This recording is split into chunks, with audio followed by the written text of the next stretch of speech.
What's going on? We're back again with another video and we're on our way to Driftland again. It's another Sunday practice.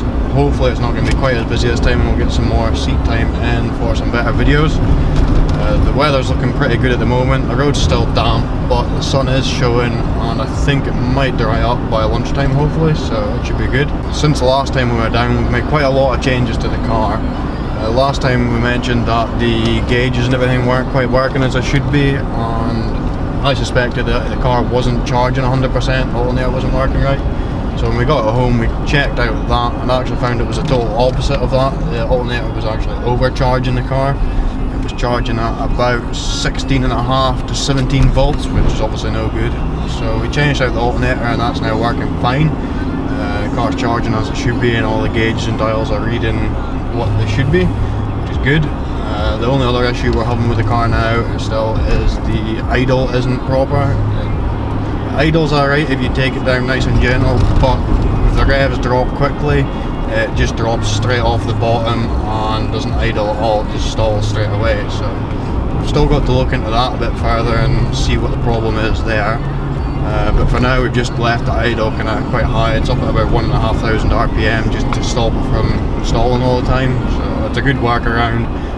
We just keep an eye on the wideband sensor readings and make sure it doesn't run too lean or anything, which last time it wasn't a problem, it was running as it should be. Since the last time we've also made some major changes to the wheel alignment setup at the front of the car. I wasn't quite happy with how it was feeling. I didn't feel like it was self-steering enough, you know, making transitions easier and that. There was quite a lot of input needed to the steering wheel to make it do what I wanted.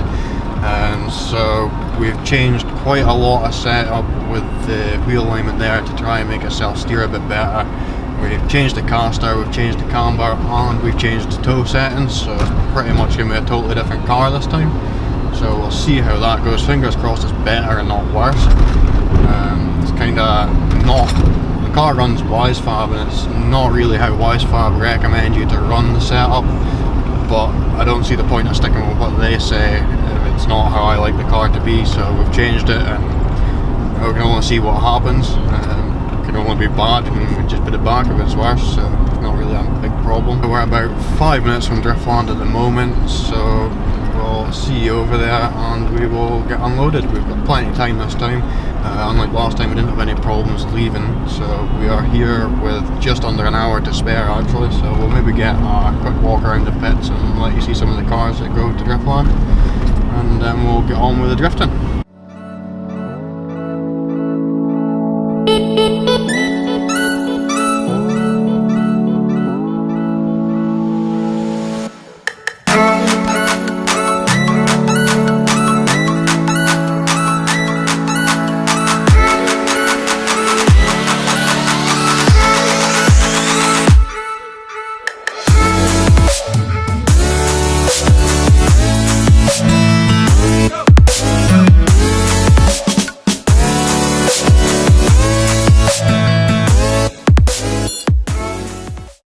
Cars must start under their own power via a key or a push button. The reason for that is if you go out on track and stall and you need to bump or jump start yourself, we lost a red flag for track, come and recover you.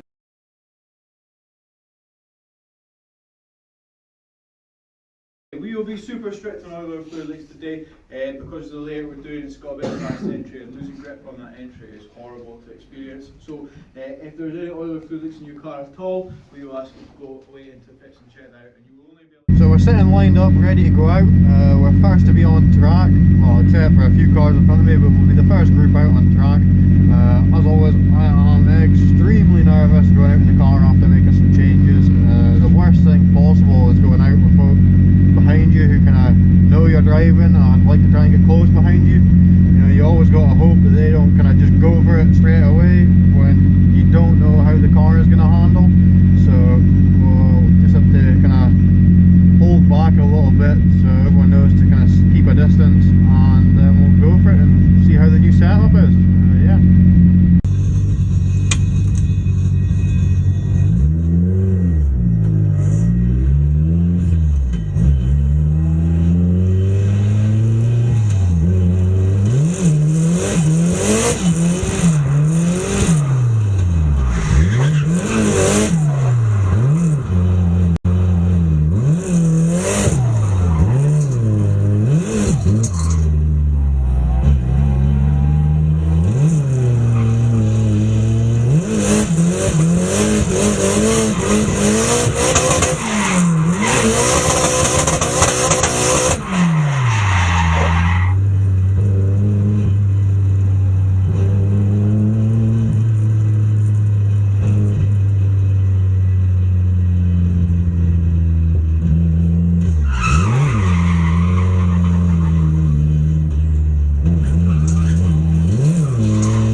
scrubbing off pretty much all of my speed. So we'll go back out and we'll try and adjust to that, but it is kind of damp down the wall, so it's kind of sketchy and it's pretty terrifying if you have to enter flat out down the wall to kind of not go straight off into the gravel at the end of it. So yeah, we'll head back out and we'll see how it goes.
So we're on our way back home from Driftland now. We've stopped off to get something to eat for tea, so I thought I'd do a quick recap of the day. I think it's fair to say that's probably the best day I've had at Driftland in the car so far. Absolutely over the moon with the new steering settings that I've put into the car before we come down. It just seems to respond so much better, and it just kind of steers itself a lot better. It makes it much more effortless to do. So yeah, we're pretty happy with how the car's going now, and just the idle issue to sort out, which wasn't causing really any problems as you've seen in the videos. Once you're going, it's not a problem, it's just more for sitting in the queue and just for peace of mind and knowing that the car's running right.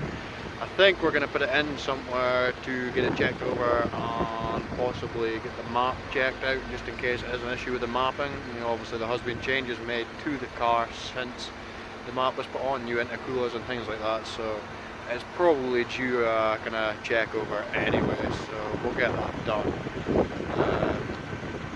So we will head up home to Aberdeen again and get the car off the trailer and give it another kind of check over. We like to just check over after we're drifting, make sure everything's working as it should be. And yeah, we've got lots to do before the BDC season starts to get the car ready. We've also got quite a bit of fiberglass repair still to do before it gets painted up with the sponsors, colours and stickers. So we've got lots to do. We will see how it goes, and we may possibly be back down again in 2 weeks time. I think there's another winter practice. I think it's still on winter practices. I don't think it's into summer for a few months yet. The winter practices at Driftland are actually really good. They're £45 and you're off from 11 till 3. It's really good value for money as far as UK drifting goes. Well, in my opinion anyway, the seat time is great. There's always great advice at the track, so you know there's lots of experience to go around. It's kind of unbeatable as far as I'm concerned. For example, today I started off the day drifting full outer in third gear. where I was stopped kind of halfway through the day by Anjid, one of the staff at Driftland, and he says, well, why are you not going for fourth? And I says, well, you know, I don't know. Fourth, I think it would bog down in fourth. And kind of the idea of changing gears mid-drift is kind of frightened me, and it seems like a lot of work and kind of effort, so I've never really bothered to do it. But after he said that to me, I went out, I tried it, and the difference was incredible. The speed and the smoke, and it just felt so much better, and it helped getting that wide line around the full outer of the track. So as you'll see in the videos, it progressively got better throughout the day. To be honest, I just can't wait for the 2018 BDC season to get the sponsor revealed and just get on with it. It's going to be an amazing year. So we'll see you next.